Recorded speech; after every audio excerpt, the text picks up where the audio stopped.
CM Hemant Soren से सहारा India के प्रतिनिधिमंडल की मुलाकात। सीएम ने सहारा निवेशकों के मुद्दे पर उठाया कदम। सीएम ने सहारा मामला देकर दिया आश्वासन। आयकर विभाग के नए भवन का उद्घाटन समारोह में पहुंचे वित्त मंत्री का युवाओं को संदेश। सिरमटोली फ्लाईओवर रैंप पर विवाद, आरचौ लाकड़ा ने किया सरना स्थल का निरीक्षण। सरना समाज ने रखी आपत्ति। पलामू के सामुदायिक स्वास्थ्य केंद्र सभागार में अस्पताल प्रबंधन समिति की बैठक। प्रखंड प्रमुख ने की बैठक की अध्यक्षता। स्वास्थ्य सेवाओं को दुरुस्त करने की चर्चा। जेपीएससी परिणाम में देरी से नाराजगी, छात्रों का आंदोलन फिर तेज।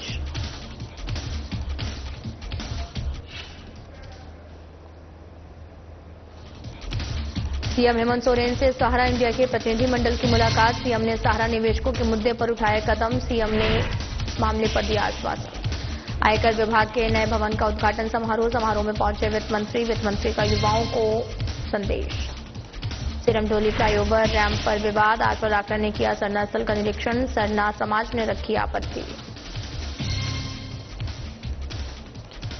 पलामू के सामुदायिक स्वास्थ्य केंद्र सभागार में अस्पताल प्रबंधन समिति की हुई बैठक। प्रखंड प्रमुख ने की बैठक की अध्यक्षता। स्वास्थ्य सेवाओं को दुरुस्त करने को लेकर चर्चा। जेपीएससी परिणाम में देरी से नाराजगी, छात्रों का आंदोलन फिर तेज। 5 दिन से भूख हड़ताल पर बैठे थे छात्र।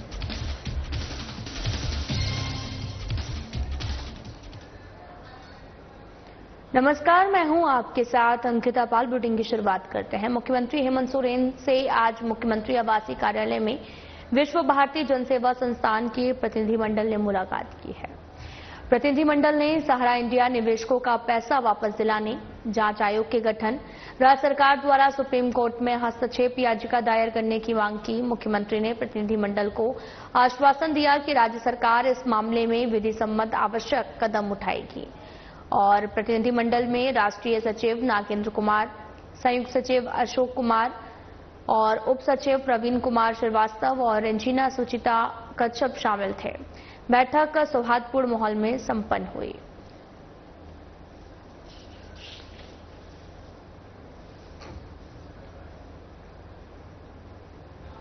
झारखंड कांग्रेस में अंदरूनी नाराजगी खुलकर सामने आई। राष्ट्रीय अध्यक्ष मल्लिकार्जुन खड़गे जहां अन्य राज्यों में सम्मान पा रहे हैं, वहीं झारखंड में कार्यकर्ताओं की नाराजगी चर्चा में है।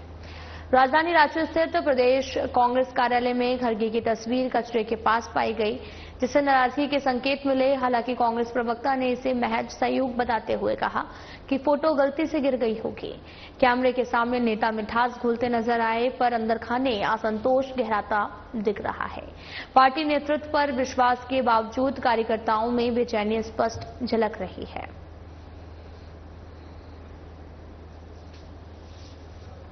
नहीं, फोटो फेंका नहीं गया है। मल्लिकार्जुन खड़गे हम लोग के आईसीसी के प्रेसिडेंट है और उनका पूरा सम्मान है और सम्मान करते हैं। और ये फोटो जो देख रहे हैं वो फेंका नहीं गया हो, लगाया गया था, वो हवा में गिर गया होगा तो ऐसा हो सकता है। लेकिन खड़गे जी का हम नहीं, खड़गे साहब जब से एआईसीसी के प्रेसिडेंट बने हैं तब से कांग्रेस को एक अच्छा बैकअप मिला है, तो उससे पूरे कांग्रेस जन खुश हैं और उनके कार्यों से काफी संतुष्ट हैं और उनके कार्यों को हम लोग जन जन तक पहुंचाने का काम कर रहे हैं। ब्लॉक स्तर, पंचायत स्तर तक मल्लिकार्जुन खड़गे, राहुल गांधी के विचारों को और विचारधाराओं को हम लोग पंचायत स्तर तक ले जाने का काम कर रहे हैं। बड़कागांव विधायक रोशनलाल चौधरी ने प्रखंड विकास पदाधिकारियों और सभी विभागीय कर्मियों संग समीक्षा बैठक की। गर्मी को देखते हुए उन्होंने पीएचईडी को जलापूर्ति दुरुस्त करने का निर्देश दिया। जन वितरण प्रणाली में राशन कटौती पर रोक, स्वास्थ्य सेवाओं को सुदृढ़ करने सहित प्रधानमंत्री आवास, अबुआ आवास, मनरेगा और सावित्रीबाई फूले योजना की पंचायतवार समीक्षा की। बैठक में विधायक ने कस्तूरबा गांधी बालिका विद्यालय पतरातू की वार्डन पुष्पा कुमारी पर लगे आरोप को गंभीर बताया, जांच पर कार्रवाई के निर्देश दिए। उन्होंने जनता की समस्याओं के समाधान के लिए अधिकारियों को सख्त निर्देश दिए हैं।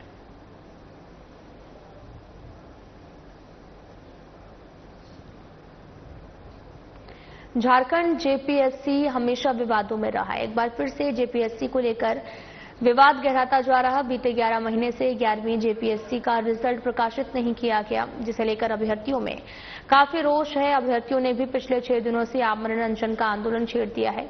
अभ्यर्थियों के द्वारा जेपीएससी कार्यालय के बाहर जोरदार हंगामा हुआ। अभ्यर्थियों ने इसकी जिम्मेदारी सरकार को ठहराया है। साथ ही आंदोलन कर रहे जेपीएससी अभ्यर्थियों से बात की साधना न्यूज के संवाददाता चंदन वर्मा ने। जेपीएससी का विवादों से बड़ा गहरा नाता है। ऐसा न हो कि कोई भी जेपीएससी की परीक्षा हुई हो और उसमें विवाद न हुआ हो, ऐसा कभी देखने को नहीं मिला। और इस वक्त भी कहें कि एक लंबा इंतजार और लंबा संघर्ष चल रहा है जेपीएससी अभ्यर्थियों के बीच, क्योंकि पिछले 11 महीने से जो रिजल्ट है वो अभी भी लंबित है और सरकार गहरी निद्रा में सोई हुई है। हम खड़े हैं इस वक्त झारखंड लोक सेवा आयोग के बाहर, जहां पर झारखंड में जो भी जेपीएससी अभ्यर्थी हैं वो लगातार आंदोलनरत हैं और आज जो है कई दिनों से जो है वो धरने पर है और लगातार रिजल्ट जारी करने की मांग कर रहे हैं। देख सकते हैं किस तरह से जो लगातार यहाँ जो अभ्यर्थी हैं वो रिजल्ट जारी करने की मांग कर रहे हैं और सरकार के विरोध नारे लगा रहे हैं। चारों तरफ देखें तो जेपीएससी अभ्यर्थी जो है वो सड़क पर उतर चुके हैं और कहीं न कहीं अब सरकार से आर पार की लड़ाई लड़ने के लिए भी तैयार हैं। आप देख सकते हैं यह जो आंदोलन है ये चौथी 11 जेपीएससी रिजल्ट को लेकर है, क्योंकि 11 महीने से जो रिजल्ट है वो अभी तक लंबित रखा गया है। आखिर क्या वजह है कि सरकार इस रिजल्ट को लंबित रखी है और कई छात्रों का जो भविष्य है वो अधेर में लटकाई हुई है। हमारे साथ कुछ छात्र हैं, उनसे भी बात करेंगे कि आखिर क्या वजह हो सकती है जो सरकार इतनी गहरी निद्रा में सोई है। 11 महीने का एक लंबा समय होता है, लगभग अब 1 साल होने को है। क्या लगता है कि इससे छात्रों को कितना नुकसान हो रहा है? देखिए, छात्रों का साल बर्बाद हो रहा है और ये तारीख पर तारीख का वीडियो गेम हेमंत सोरेन सरकार छात्रों के साथ खेल रही है। सरकार के प्रायोरिटी में यूथ है ही नहीं, क्योंकि जेपीएससी जैसी संस्था रोजगार देने वाली संस्था है, लेकिन इसको वेतन भोगी संस्था हेमंत सोरेन जी की सरकार ने बना दिया।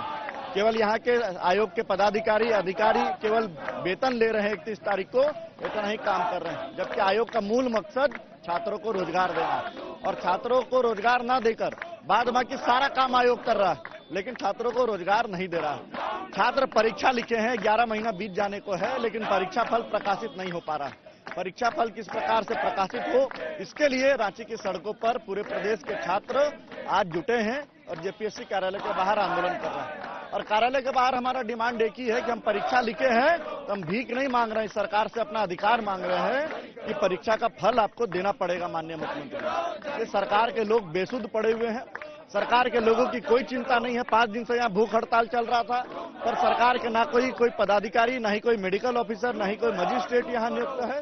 केवल सरकार के लोग मलाई। सरकार तो कह रही है कि भूख हड़ताल में बैठने का बहाना कर रहे हैं छात्र, किनारे से वो भोजन कर ले रहे हैं, साइड से उनको भोजन पहुंचा दिया जा रहा है। देखिए, छात्रों का जिसको दर्द मर्म नहीं पता है वो इसी प्रकार का बयानबाजी करता है। छात्र बाहर दूसरे जिले से आते हैं, रूम रेंट लेकर गरीबी में जीते हैं, मार भात खाते हैं, कोचिंग करते हैं, लाइब्रेरी में पैसा देते हैं और परीक्षा लिखते हैं। परीक्षा फल का प्रकाशन करने के लिए भी हमको आंदोलन करना पड़ रहा है। ये हमारा हक है। और चेयरमैन का जब नियुक्ति हुई थी उस समय भी स्टूडेंट आंदोलन किए, तब चेयरमैन नियुक्त हुए। आप समझ सकते हैं कि इस राज्य का आलम यह है कि यहाँ के पूरे आप सर्कल में देखेंगे तो यूथ कहीं भी इस सरकार के सर्कल में नहीं आता है, छात्र छात्राएं सर्कल में नहीं आते हैं, तभी इस प्रकार का बेतुका बयान लोग देते हैं। और सरकार के मुखिया बोल रहे हैं ऑटोनोमस बॉडी है, तो माननीय मुख्यमंत्री जी इस ऑटोनोमस बॉडी का चेयरमैन बिहार के मुख्यमंत्री जी नियुक्त कर दिए हैं कि आप ही नियुक्त किए हैं। और आप जब नियुक्त किए हैं तो जवाबदेही किसकी है? जवाबदेही आपकी है माननीय मुख्यमंत्री जी। इसलिए आई वॉश मत कीजिए स्टूडेंट के साथ। स्टूडेंट का परीक्षा फल स्टूडेंट मांग रहा है, उसका परीक्षा फल आपको देना पड़ेगा। बिल्कुल, परीक्षा फल देर से निकलने का दर्द आप इस बात से समझ सकते हैं कि अगर कोई बच्चा या कोई छात्र मैट्रिक का एग्जाम लिखता है तो अगर उसका रिजल्ट 6 महीना बाद और साल भर के बाद जो प्रकाशित हो, तब उसे कितना तकलीफ झेलना पड़ेगा और किस तरीके से पीड़ा होगी, क्योंकि पूरा का पूरा 1 साल उसके जीवन का बर्बाद हो जाएगा, जो कि कभी वापस लौट कर नहीं आएगा। आप लोग आगे की क्या रणनीति बना रहे हैं, आखिर यह आंदोलन को कहां तक ले जाने की तैयारी में? अगर ये सरकार नहीं सुनेगी तो हम लोग सड़क पर उतरेंगे। आगे और भी आंदोलन चलते रहेगा जब तक ये सरकार सुनेंगे नहीं। लगातार हम लोग का आंदोलन चलते ही रहेगा।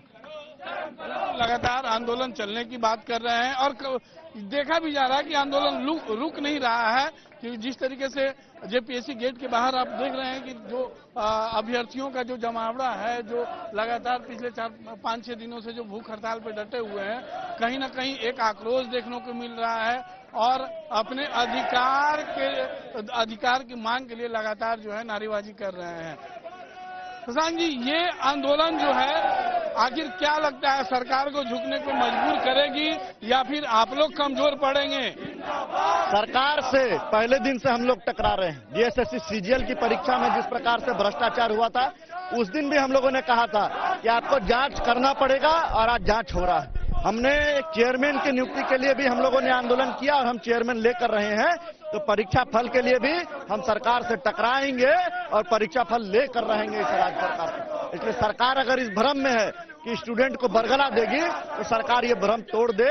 स्टूडेंट एक साथ है, पूरे राज्य का छात्र एक है और सरकार से टकराने को तैयार है कि आपको हमारा हक देना पड़ेगा, हमारा अधिकार देना पड़ेगा। बिल्कुल, जो छात्र हैं वो कहीं ना कहीं एकजुटता दिखा रहे हैं। आपको एक बार भीड़ दिखाना चाहेंगे इन अभ्यर्थियों का कि कितनी संख्या में है, और ऐसे पूरे झारखंड के अभ्यर्थी हैं जो यहाँ तक नहीं पहुँच पाए हैं। तो अभ्यर्थियों का संख्या इतना ज्यादा है कि आखिरकार सरकार को हिलाने में, या जो सिस्टम एक बना हुआ है कि हर बार किसी न किसी तरीके का समस्या आ जाए, उस सिस्टम को हिलाने में काफी है इनकी भीड़। तो इस सिस्टम के लिए, इस सिस्टम के खिलाफ में लगातार अभ्यर्थी जो हैं वो आंदोलनरत हैं और अपनी जो डिमांड है और उस डिमांड को जो है यहाँ पर रखे हुए हैं। आप बताइए कि आखिर कितनी दिक्कत आ रही है, किन मुसीबतों का सामना करना पड़ रहा है अभ्यर्थियों को? अब तो ऐसा लग रहा है कि परीक्षा की तैयारी करने से पहले आंदोलन की तैयारी करनी पड़ेगी, क्योंकि नियुक्ति बड़ी बात है, ये बड़ी बात है। देखिए, नियुक्ति निकलवाने के लिए आंदोलन, उसके बाद परीक्षा लेने के लिए आंदोलन, जेपीएससी के अध्यक्ष नियुक्त करने के लिए आंदोलन, अब रिजल्ट के लिए आंदोलन। तो जब हर चीज के लिए आंदोलन छात्रों को करना है, तो मुझे लगता है कि परीक्षा की तैयारी करने से पहले हम लोग को आंदोलन की तैयारी करनी होगी अब, क्योंकि ये सरकार जिस प्रकार से पिछले 6 सालों से हम लोग को बस ठगने की काम कर रही है, ये सरकार को याद होगा, युवाओं के दम पे इस सरकार सत्ता में आई थी। और मैं इस बार गारंटी दे रहा हूं कि युवाओं ही इस सरकार को इस सत्ता से बेदखल करने की काम कर। जिस प्रकार से ग्रामीण क्षेत्रों से छात्र आकर के रांची में रहते हैं, इतने कष्ट में आके रहते हैं, मार भात खा के, दाल चावल खा करके तैयारी करते हैं, और सिर्फ छात्र ही नहीं, उनके परिवार का भी इससे छात्रों से जुड़ा हुआ होता है। पिछले 10 साल 8 साल से लोग रह करके रांची में तैयारी कर रहे हैं। छात्र ही नहीं, छात्र के परिजन भी छात्रों के साथ जो संघर्ष है उसको कर रहे हैं। उसके बाद आज सरकार इस छात्रों को ऐसे बेदखल कर रही है। मैं आपको बता देना चाहता हूं, ये छात्र नहीं, छात्रों के साथ जुड़ा हुआ पूरा राज्य का ये भविष्य का सवाल है। अगर हम जैसे छात्र सत्ता में अगर इनको ला सकते हैं, तो हम लोग इनको सत्ता से निकालने का भी काम करेंगे। हर सरकार कहती है कि एजुकेशन, शिक्षा जो है सबसे प्रायोरिटी है। तो 11 महीने से विलंब हो रहा है रिजल्ट प्रकाशित करने में, 11 महीने का समय लग रहा है। आपको क्या लगता है, इस सरकार के लिए एजुकेशन कितना इम्पोर्टेंट है? देखिए, ना सरकार के लिए एजुकेशन प्रायोरिटी में है, ना स्टूडेंट प्रायोरिटी में है। इनको पता है कि अगर पढ़े लिखे छात्र इस राज्य में अधिकारी बन जाएंगे तो इनको सत्ता में नहीं आने देंगे, क्योंकि इनकी जिस प्रकार से हर कार्यालय में घूसखोरी चलती है, जिन प्रकार से इस सरकार की आपकी लड़ाई किससे है? सरकार से है, सिस्टम से है, या फिर आपके अपने रिजल्ट से? मेरी लड़ाई इस सरकार की सिस्टम से है, क्योंकि सिस्टम सरकार का है और सारा चीज इस सरकार के हाथ में है। रिजल्ट जारी करना, परीक्षा लेना, तो मुख्य रूप से देखिएगा तो सब चीज जाके सरकार पे अटकता है। तो हमारी लड़ाई सरकार से है, बिल्कुल सरकार से है। संस्था सरकार के अंतर्गत है, सरकार ने चेयरमैन की नियुक्ति की है, तो हमारी लड़ाई सरकार से है। बिल्कुल एक बड़ा आरोप है कि अगर पढ़े लिखे लोग आ जाएंगे तो इस सरकार को जो है हिलाने की कोशिश करेंगे, ऐसा अभ्यर्थियों का मानना है। यह एक बड़ी बात है, लेकिन जिस तरीके से अभ्यर्थियों में जोश देखा जा रहा है, कहीं न कहीं अपने रिजल्ट को लेकर और अपनी मांगों को लेकर जो है वो आक्रोशित है। और यह आक्रोश आज जेपीएससी कार्यालय के बाहर देखने को मिल रहा है, जहां पर लगातार जितने झारखंड भर के जो अभ्यर्थी हैं वो रिजल्ट की मांग को लेकर यहां पर आंदोलन कर रहे हैं और पिछले 5-6 दिन से लगातार भूख हड़ताल पे हैं।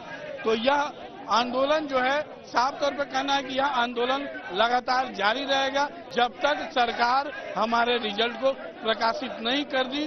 और यह सरकार की जिम्मेदारी है, यह सिस्टम की जिम्मेदारी है कि जो 11 महीने रिजल्ट प्रकाशित होने में समय लग रहा है, वह समय बर्बाद अगर हो रहा है तो ये सिस्टम की जिम्मेदारी है।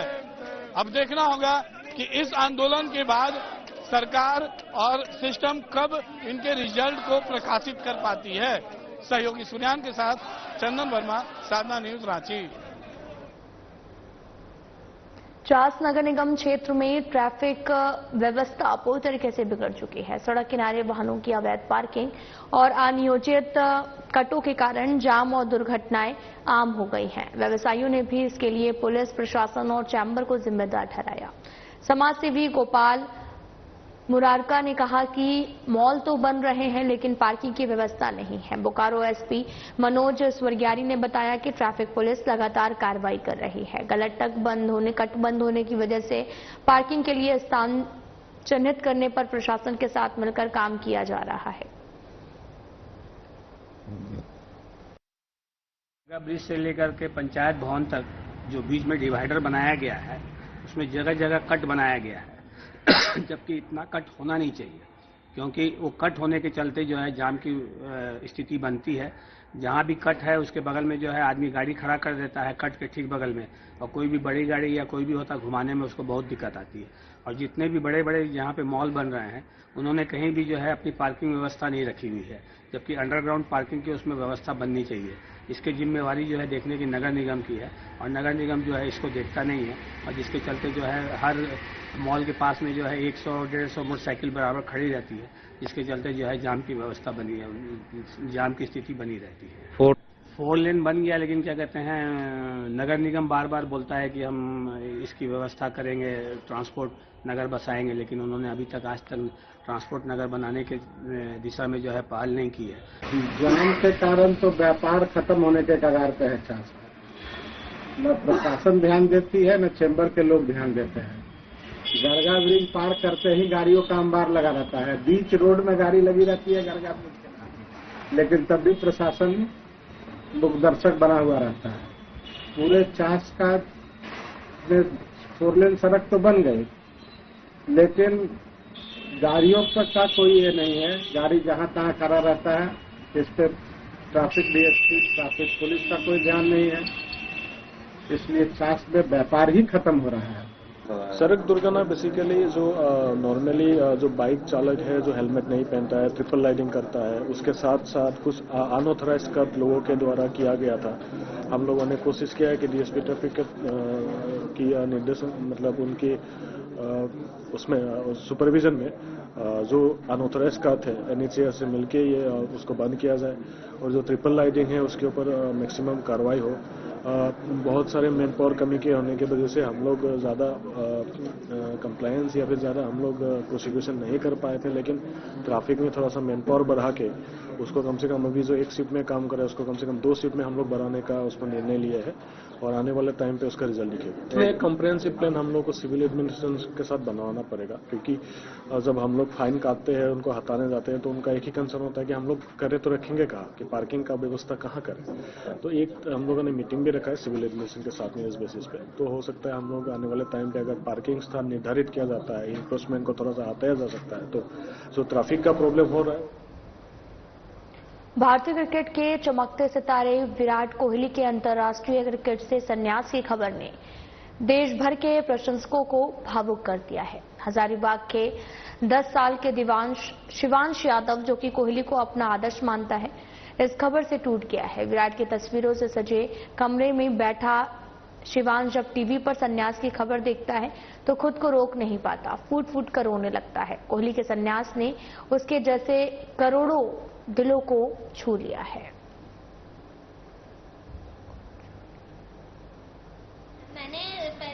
मैंने भैया को मोबाइल में देखा कि उन्होंने मीन्स भैया को उन्होंने प्रैक्टिकली मीन्स नहीं मैसेज किया था, लेकिन लेकिन उन्होंने क्या बोलते हैं मैसेज होल वर्ड मैसेज किया था कि मैं संन्यास लेने वाला हूँ। तो उस मुझे थोड़ा सा लगा कि हाँ अच्छा बात नहीं है, लेकिन मैं उनका आइडल था तो मैं भी अभी जैसे पुराने शॉट्स मीन्स जो शॉट्स मारते थे उनका फेवरेट शॉट था कवर ड्राइव। मैं कवर ड्राइव ये सब पहले का देख सकता हूँ, उसमें कोई दिक्कत नहीं, लेकिन वही मैच ज्यादातर जिताते थे। तो उनके संन्यास लेने से मन में कहीं ना कहीं वैसी कुछ आपकी भी कुछ लगा होगा? हाँ, मुझे लगा कि क्यों यार कैसे चले गए, वही तो मैच जिताते थे वो दोनों, कितने अच्छे दोस्त थे। तुभ्यम जैन ने 10वीं बोर्ड परीक्षा में 97% अंक प्राप्त कर शानदार सफलता हासिल की है। इस उपलब्धि के पीछे जहां तुभ्यम की मेहनत है, वहीं उसकी मां तिशु जैन की अहम भूमिका भी है। एक शिक्षिका और संवेदनशील मां के रूप में तिशु ने न केवल तुभ्यम को विषयों में निपुण बनाया, बल्कि उसे नैतिक मूल्य, अनुशासन, आत्मविश्वास भी सिखाया। उनका शिक्षण सिर्फ किताबों तक सीमित नहीं रहा, बल्कि जीवन जीने की कला तक पहुंचा। तुभ्यम की सफलता एक समर्पित मां और शिक्षक के संगम की प्रेरणादायक कहानी है, जो समाज के लिए मिसाल बन गई है। बहुत मेहनत की थी और बहुत ज्यादा ही फोकस था पढ़ाई में, जिसके वजह से ये हो पाया। सोचा था क्या कभी ऐसा? हाँ, सोचा तो था कि 97 आ सकता है, और आ गया। सारा श्रेय किसको दोगे? टीचर्स लोग को देंगे जो पढ़ाया मेरे को। क्योंकि एक शिक्षक के बेटे हो, तो क्या शिक्षक का भी कुछ साथ आपको मिला है क्या इस समय? हाँ, बहुत साथ मिला है बीच में, जैसे अगर हम कॉन्फिडेंस मेरा डाउन हो जाता था तो फिर बूस्ट अप करने के लिए। आगे क्या कुछ सोचा है? आगे IIT जेईई का तैयारी कर रहे हैं, जेवियर से ही करने वाले। बहुत खुशी हुई कि बेटे ने बहुत प्रदर्शन किया, और एज ए शिक्षक ये बोलना चाहूंगी कि सब बच्चे बहुत मेहनत करते हैं और मुझे सब बच्चों पे बहुत गर्व है जिन्होंने इस परीक्षा में अच्छे मार्क्स से उत्तीर्ण किया। क्योंकि आप भी स्कूल जाते हो, बच्चों को पढ़ाते हो, आपके घर में भी बच्चे हैं, तो दोनों के क्या संतुलन कैसे बना के रखते हो? संतुलन, बच्चे बहुत मेहनती हैं, बच्चे बहुत कंसंट्रेट करते हैं पढ़ाई में, तो मेरा जितना समय स्कूल में हुआ था उससे बचा हुआ समय मैं बच्चों पे देती हूं। घर के बच्चों की अगर हम बात करें तो कितना वक्त और समय दिया आपने? जितना इनको जरूरत पड़ती। बच्चों को क्या कुछ टिप्स देना चाहेंगे? कि कभी निराश नहीं हो, हताश नहीं हो। अगर कॉन्फिडेंस लूज हो रहा है तो अपने पेरेंट्स से बात करें, टीचर से बात करें और अपना अच्छे से अच्छा देने की कोशिश करें। कभी कोई गलत। बोकारो के होली क्रॉस स्कूल की छात्रा अंकिता चक्रवर्ती ने आपको बताते चले कि CBSE 12वीं की आर्ट्स में 99.2% अंक लाकर जिले, स्कूल और परिवार का नाम रोशन किया है। अंकिता ने इतिहास, राजनीति विज्ञान और अर्थशास्त्र में आपको बताते चले कि 100%, पेंटिंग में 99% और अंग्रेजी में 97% अंक प्राप्त किए हैं। अंकिता का आर्ट्स में शुरू से ही रुझान था और वे आगे अर्थशास्त्र पढ़कर देश के लिए काम करना चाहती हैं। पेंटिंग और भारतनाट्यम में भी निपुण अंकिता की सफलता माता पिता के सहयोग और संतुलित वातावरण का परिणाम है। टोटल परसेंटेज तो 99.2% आया है। किस किस सब्जेक्ट में कितना आया है? मेरा हिस्ट्री में, पॉलिटिकल साइंस और इकोनॉमिक्स में 100 में 100 आया है, तीनों सब्जेक्ट में। इंग्लिश में 97 आया है और पेंटिंग में 99 आया है। एक चीज बताओ, किस तरह की तैयारी तुम की थी और क्या बनना चाहती हो आगे चलकर? तैयारी तो मैंने बहुत ही मेहनत किया था, ये तो बताना पड़ेगा, बिकॉज क्लास 11 से क्लास 12, लाइक 11 में भी उतना ही पढ़ा है जितना 12 में पढ़ा है। तो ऐसा नहीं है कि एक साल नहीं पढ़ के 12 में हो जाता है, दोनों साल इक्वली मेहनत करना पड़ता है, तभी जाके ठीक नंबर आते हैं। क्या सोचकर आर्ट्स पढ़ रही थी? तुम लोग साइंस में जाते हैं बच्चे से। एक्चुअली मेरा हमेशा से बचपन से सब्जेक्ट्स के तरफ इंक्लिनेशन रहा है, मतलब जैसे कि साइंस हम पढ़ते थे, 10th तक पढ़े, उसमें भी ठीक ही नंबर आते थे, बट साइंस कभी उतना पसंद नहीं आया।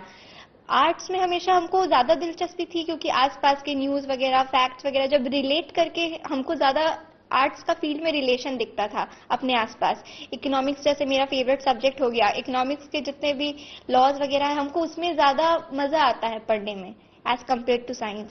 ये तो बहुत ही अच्छा लग रहा है, क्योंकि ये मेहनत बहुत की है, ये बहुत ही मेहनत की है, और हम लोग आशा हमेशा रखे जो अच्छा ही करेंगे, लेकिन उससे भी ज्यादा ही अच्छा किया है, तो खुश तो हो रहे। क्या कहना चाहती हैं बेटी को और आगे पढ़ने के लिए?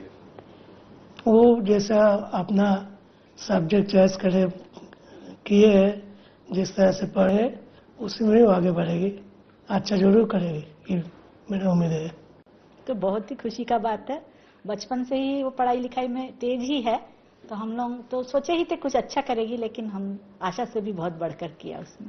नहीं, जितना परसेंटेज लाई आपको उम्मीद था? हाँ, अच्छा तो करेगी, जानते थे हम 95 के ऊपर लाएंगी, लेकिन हाँ इतना तो सोचे नहीं थे। खैर बहुत। कितना पढ़ती थी, कितना मेहनत की है? पढ़ती, जितना देर वो पढ़ती थी सीरियसली पढ़ती थी। अब हम नहीं बोलेंगे कि दिन रात ही पढ़ती थी, ऐसा नहीं था। वो शाम को बच्चों के साथ बाहर खेलती भी थी। उन बच्चों में आपका नर्सरी से लेकर 12th तक सभी बच्चे हैं, तो हर शाम एग्जाम। फिलहाल बुलेटिन में इतना ही। नमस्कार।